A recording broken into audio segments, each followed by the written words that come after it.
A lot of people obviously assume that the 2024 race is going to once again be between Biden and Donald Trump, right? Basically a repeat of the 2020 election. But behind the scenes, what's actually happening right now is we basically have a shadow presidential race happening between California Governor Gavin Newsom and Florida Governor Ron DeSantis.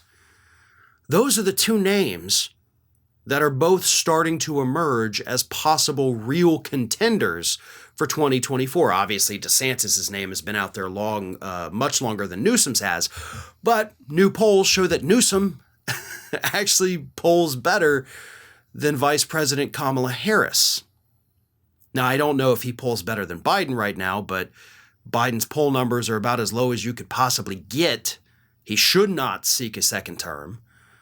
So what's happening? Gavin Newsom is surging. His name is, of course, being floated out there in the media, national polls, all of that. So it's out there. But what we could see would actually be quite fascinating if these two men ran against each other. Because we're talking about two men running two of the biggest states in the country that could not be more different. And to be honest, I do feel like that would really give Americans a choice because they would have actual examples to look at. Who do you want to be? Do you want to be California or do you want to be Florida? Now, Republicans, of course, they're going to say, well, hell yeah, I want to be Florida. Democrats are going to say, well, hell yeah, I want to be California. So we know where the party divide would be on that. But here's the thing. When independents actually get to look at the facts, look at how each state has been run over the years by these respective men, it's a no-brainer to pick California. And by the way, this is coming, of course, from somebody who's in the state of Florida. Florida, under Ron DeSantis, has seen our housing prices rise faster than in any other state in the entire country.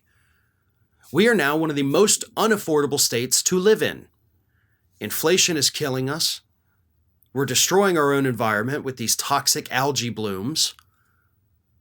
Ron DeSantis allowed close to 90,000 of his own constituents to die from COVID because he refused to put any protections in place versus California that did put all these protections in place, had them in place a lot longer than most other states.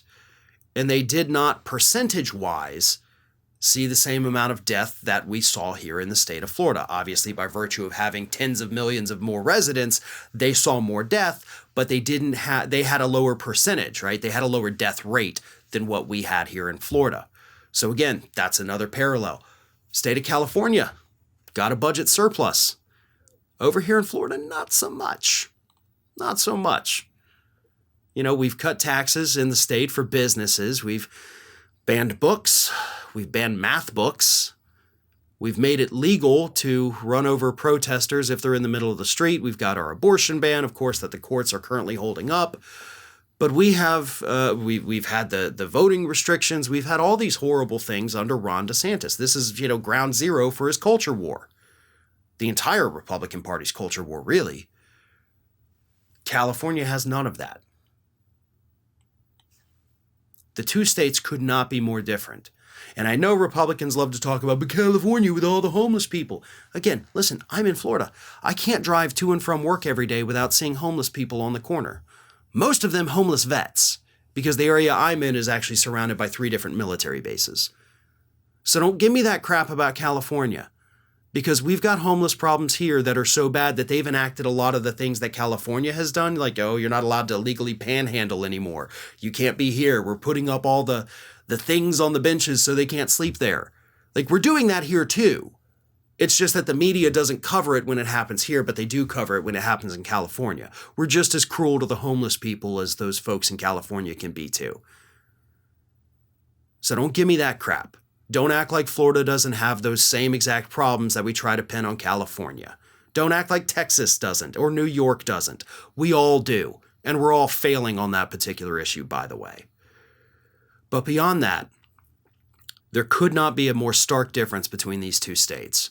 And honestly, giving the country a choice to choose which one you want to be based on policy, kind of seems like that's what elections are supposed to be about anyway, right? This is Hattie. Hattie wants to know why you have not subscribed to our channel. You obviously like our videos, so do us a favor and subscribe.